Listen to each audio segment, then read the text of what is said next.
ಮನೆಗೆ ಬೆಂಕಿ ಹಚ್ಚಿ ಲಕ್ಷಾಂತರ ರೂಪಾಯಿ ಮೌಲ್ಯದ ಒಡವೆ ನಗದು ದೋಚಿದ ಕಳ್ಳರು. ಕೋಲಾರ ತಾಲೂಕಿನ ನರಸಾಪುರ ಹೋಬಳಿಯ ಮಲ್ಲಸಂದ್ರ ಗ್ರಾಮದಲ್ಲಿ ಶುಕ್ರವಾರ ಬೆಳಗಿನ ಜಾವ 3 ಗಂಟೆಯಲ್ಲಿ ಶಾರದಮ್ಮ ಎಂಬುವರಿಗೆ ಸೇರಿದ ಮನೆಯಲ್ಲಿ ಈ ಅವಘಡ ಸಂಭವಿಸಿದೆ.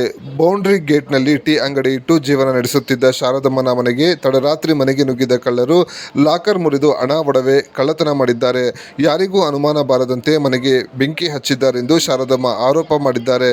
ಬೆಂಕಿಗೆ ಮನೆಯಲ್ಲಿದ್ದ ವಸ್ತುಗಳು ಸಂಪೂರ್ಣವಾಗಿ ಸುಟ್ಟು ಭಸ್ಮವಾಗಿದ್ದು, ವೇಮಗಲ್ ಪೊಲೀಸ್ ಠಾಣಾ ವ್ಯಾಪ್ತಿಯಲ್ಲಿ ಘಟನೆ ನಡೆದಿದೆ. ಇದರೊಳಗಡೆ ಇಟ್ಕೊಂಡಿದ್ದೆ. ಇದು ಈ ಕಡೆ ಅಂಟ್ಕೊಳಕ್ಕೆ ಚಾನ್ಸ್ ಇಲ್ಲ, ಲೈಟು ಇದಾಗಿರೋದು ಅಂತ ಪಕ್ಕದ ಮನೆಯವರು ಬಂದು ಹೇಳಿದ್ರು. ಬಂದು ನೋಡೋಪಟ್ಟಿಗೆ ನನಗೆ ಅನುಮಾನ ಬಂದು ಇದು ಯಾವಾಗ ಲಾಕ್ ಓಪನ್ ಆಗಿತ್ತು, ಅವರ ಪರ್ಸ್ ಯಾವಾಗಿಲ್ಲ ಅವಾಗ ಇದು ಯಾರೋ ಮಾಡಿರೋದು ಕಸ್ಬು ಅಂತ. ಆ ಬಾಕ್ಲು ಬೀಗ ಅದು ಬೀಗ ಹಾಕಿರೋ ಬೀಗ ಹಂಗೆ ಇತ್ತು.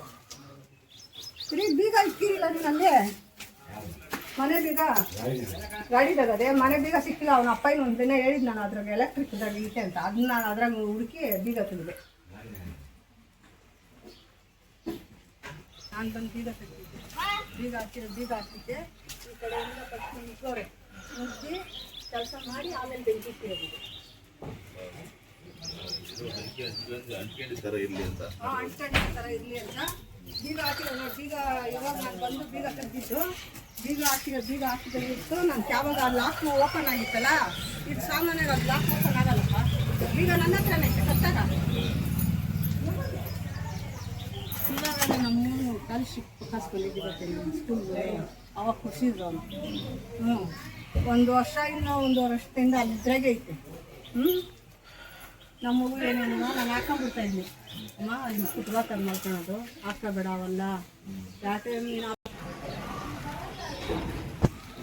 ಸಮಯ. ನಾವು ಎಲ್ಲೋ ಬೌಂಡ್ರಿನಲ್ಲಿ ಫುಟ್ಪಾತಲ್ಲಿ ಜೀವನ ಮಾಡ್ಕೊಂಡು ಟೀ ಅಂಗಡಿ ಇಟ್ಕೊಂಡು ಜೀವನ ಮಾಡ್ತಾಯಿದ್ವಿ.